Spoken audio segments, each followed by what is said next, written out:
Oke, kembali lagi di Smart Community, masih bersama dengan komunitas Sahabat Netra dengan tema mewujudkan sinergitas dan juga kesetaraan bersama Sahabat Netra. Nah, Smart Listener, saat ini juga di YouTube kita, kita juga sementara live dan ada pertanyaan yang sudah masuk nih ya, yang sudah masuk siap, ke Kak. kita. Ini langsung aja saya kasih ke Mas Andi karena mungkin kebetulan ini adalah sahabat netra kita yang Iya, memberikan betul, Kak. pertanyaan. Boleh langsung dibaca nih Boleh. pertanyaannya? Ya, dari Rahman ya. Teman-teman, hai selamat malam. Saya mau bertanya, Tejo bagaimana peran? Memang kampanye ke masyarakat luas terhadap stigmatisasi bagi kawan-kawan difabel penglihatan atau ya mungkin gak kesampaian ya ini pertanyaannya, Oke, Kak. mungkin dia mau bertanya apakah ada kampanye mengenai stigmatisasi atau stigma ke masyarakat mengenai tunanetra ini. Apakah Ya. ada kampanye dari komunitas ini yang dilakukan ke masyarakat Betul, betul. agar masyarakat tidak memberikan stigma Ya, ya betul, kepada betul. saudara-saudara kita ini? Kalau dari sahabat netra sendiri sampai saat ini belum, Kak, tapi mungkin bisa diusahakan setelah pertanyaan dari Kak Rahman ini. Oke Ya betul, ya. Kak. Kayaknya memang itu sangat penting sekali ya kita mengedukasi juga masyarakat bahwa saudara-saudara kita ini sahabat netra ini mereka berhak untuk mendapatkan fasilitas dan juga semua akses yang sama dengan orang betul. orang normal ya. Betul, Kak. Itu ada lagi pertanyaan berikutnya? Iya, maksudnya jurusan bagaimana tuh di Universitas Negeri Makassar yang khusus untuk tunanetra ya mungkin maksud Kak Rahman. Jadi kalau di UNM sendiri itu sebenarnya tidak khusus untuk tunanetra saja. Tapi untuk teman-teman untuk teman-teman mitra seperti kita ini yang ingin mengetahui tentang dunia disabilitas karena di UNM itu jurusannya PLB.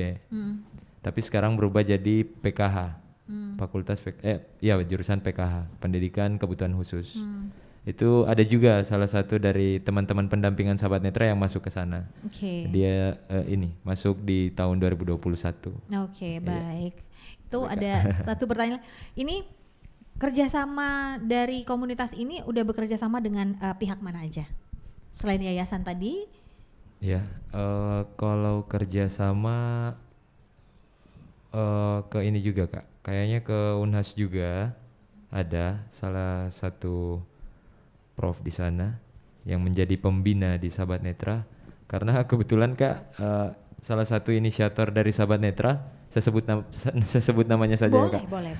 Jadi inisiator Sahabat Netra itu ada 3 orang dan satunya itu perempuan hebat. Yang pertama itu namanya Kak Mesra Rahayu yang sekarang lagi melanjutkan studi doktoral. Dan kedua ada Kak Ahmad Yani, beliau dari UMI, dan ada juga Kak Rahmat J. Jadi pertanyaan tadi apa, Kak? dia jawab dia bingung sendiri. Aduh. Ya. Itu tadi Iya, kerjasama dengan pihak mana aja? kerjasama. Iya. Ya betul. Kalau ini yang dari Kak Mesra ini kan dia Unhas, dia di Unhas. Jadi kerjasamanya ada salah satu profesor juga di sana yang menjadi pembina di Sahabat Netra. Terus ada juga dokter mata yang di Syekh Yusuf, itu juga kerjasama dengan teman-teman Sahabat Netra.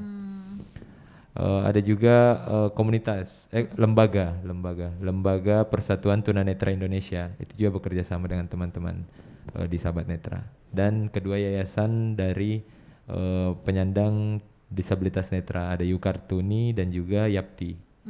Itu untuk saat ini, Kak. Oke. Nah, kalau begitu sejauh ini bagaimana sinergi dengan Pergerakan Difabel Indonesia untuk kesetaraan atau Perdik sendiri? Sinergi untuk kesetaraan dengan Perdik, antara Perdik dan Sahabat Netra. Dengan komunitas Sahabat Netra. Dengan komunitas Sahabat Netra. Kalau sinergitasnya itu salah satunya itu, Kak. Karena ada yang namanya Kak Lutfi yang ikut juga menjadi bagian di Dewan Pertimbangan di Sahabat Netra, memberikan segala motivasi dan juga hal-hal yang kreatif yang mesti teman-teman Sahabat Netra lakukan. Dan sekarang alhamdulillah beliau juga ini lagi menjalankan studi di Australia. Jadi kalau ditanya antara Perdik dan Sahabat Netra, alhamdulillah kita ibarat kata keluarga lah Kak. Karena berkat orang-orang yang ada di Perdik, macam Kak Syarif, itu juga banyak memberikan kontribusi ke Sahabat Netra, dukungan juga Kak. Oke. Nah, ini tadi kan dari pendidikan, kemudian untuk akses mungkin pelayanan publik. Nah, Betul. dari pekerjaan sendiri, bagaimana akses para disabilitas netra ini untuk pekerjaan? Untuk pekerjaan, ini saya bercerita ya Kak. Boleh. Jadi ada juga salah satu tunanetra namanya Kak Ipin. Dia juga masuk Dewan Pertimbangan. Dia pernah mengikuti pelatihan barista. Dia alhamdulillah dia terus mengembangkan bakatnya, dan saat setelah dia mengikuti pelatihan kemarin sempat juga dipanggil untuk menjadi barista dan dia sementara menunggu untuk panggilan kerja itu. Jadi beberapa sih Kak dari teman-teman tunanetra yang betul-betul ingin beranjak dari zona nyamannya, maka pekerjaan yang dia inginkan insya Allah pasti bakal bisa tercapai Kak. Itu untuk segi pekerjaan ya Kak. Pendampingan segi pekerjaannya. Ini ada pertanyaan lagi nih. Sejauh ini mereka sulit atau gampang untuk mendapatkan pekerjaan? Ini ada pertanyaan dari YouTube kita di Smart FM Makassar. Menurut komunitas Sahabat Netra ini, mereka sulit atau gampang sih dapat pekerjaan selama ini? Oh, kalau dari saya pribadi ya Kak, kalau dari saya pribadi sulit sih Kak, sulit. Karena kalau kita lihat secara langsung masih banyak teman-teman tunanetra itu yang berjualan keripik, pijat terapi, dan itu saja.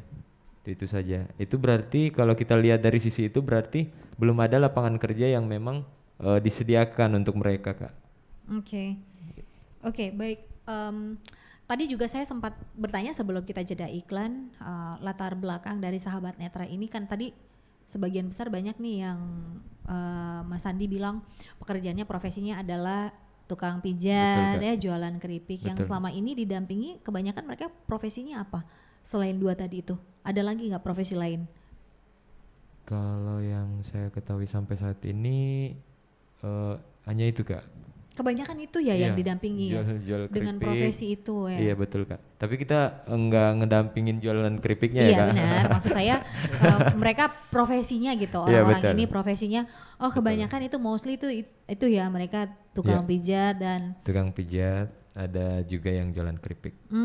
Belum nggak ada yang misalkan dia punya keahlian sesuatu gitu, punya keahlian mungkin dia bisa bikin rajutan atau apa yang didampingi selama ini nggak ada ya?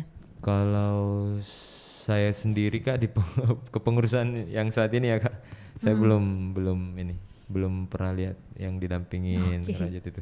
Baik, nah ini berdasarkan pengalaman nih selama pendampingan, apakah penyandang tunanetra ini diperlakukan berbeda?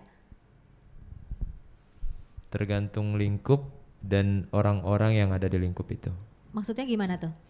Jadi kalau lingkupnya belum paham mengenai apa yang sebenarnya harus dilakukan untuk teman-teman tunanetra, berarti itu belum pantas untuk teman-teman tunanetra berada di lingkup itu.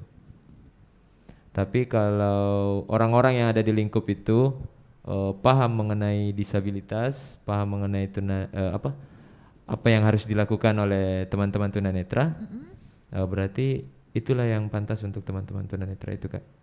Oh jadi tidak semua penyandang tunanetra ini bisa didampingi?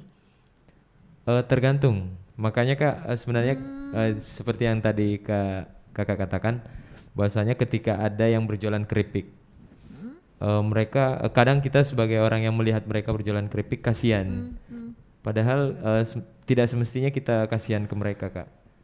Karena itu adalah salah satu bentuk usaha, bahwasanya mereka tidak hanya tinggal diam, tapi mereka punya usaha sama seperti kita Kak. Jadi kadang kalau kita mau membantu mereka, kita harus tanyakan dulu, apakah saya bisa membantu kakak misalnya, saya bisa bantu kakak. Kalau dia bilang nggak usah, saya bisa lakukan sendiri. itu nggak usah dibantu Kak, karena mereka juga mandiri sebenarnya seperti kita Kak. Hanya saja pandangan orang yang berbeda karena penglihatan mereka yang kurang. Nggak kurang sih. Iya, oke, baik. Nah, kita sudah sampai di segmen terakhir ini. Iya, Kak. Kemudian saya persilahkan kepada Andi Sandi sebagai ketua dari komunitas Sahabat Netra ini untuk mungkin apa yang ingin disampaikan kepada seluruh smart listener yang mendengarkan kita, himbauan mereka untuk masyarakat, bagaimana kemudian mengubah stigma masyarakat ke penyandang disabilitas. Siap Kak. Iya Kak. Oke, jadi untuk seluruh teman-teman yang ada di luar sana, hilangkan stigma bahwasanya kita dan teman-teman tunanetra itu berbeda. Sebenarnya kita sama teman-teman tunanetra ataupun disabilitas lainnya sebenarnya kita sama. Hanya saja akses kita, akses yang kita lakukan itu berbeda. Hilangkanlah stigma-stigma itu. Mari bersama-sama untuk menghilangkan perbedaan antara kita hingga terwujudnya kesetaraan. Oke. Intinya adalah kita semua sama ya. Betul Kak. Perlakuannya juga harus adil ya. Betul, Jangan karena mereka nggak bisa melihat kemudian Betul. kita menganggap mereka nggak bisa apa-apa. Karena sebenarnya cuma penglihatan aja tapi semuanya bisa normal. Oke, kalau Kak Andrian sendiri silakan Kak. Kepada teman-teman yang berada di luar sana, mari kita mewujudkan kesetaraan itu agar supaya kita bisa menghilangkan stigma-stigma yang ada dan bisa mewujudkan masyarakat inklusif. Oke, baik. Thank you. Terima kasih Sama-sama, Kak. Pak Sandi. Kak Ya, Sandi. Kak Sandi ya. Makasih ya Andi Sandi dan Iya, juga Kak. Andrian Iya, Kak. atas waktunya, kesediaannya juga sudah bersama dengan kami di studio Smart FM dalam program Smart Community. Baik Smart Listener, kami akan kembali lagi minggu depan di hari Rabu dalam program Smart Community bersama dengan komunitas lainnya. Saya Priscilla Rini, pamit undur diri, sehat selalu dan sukses.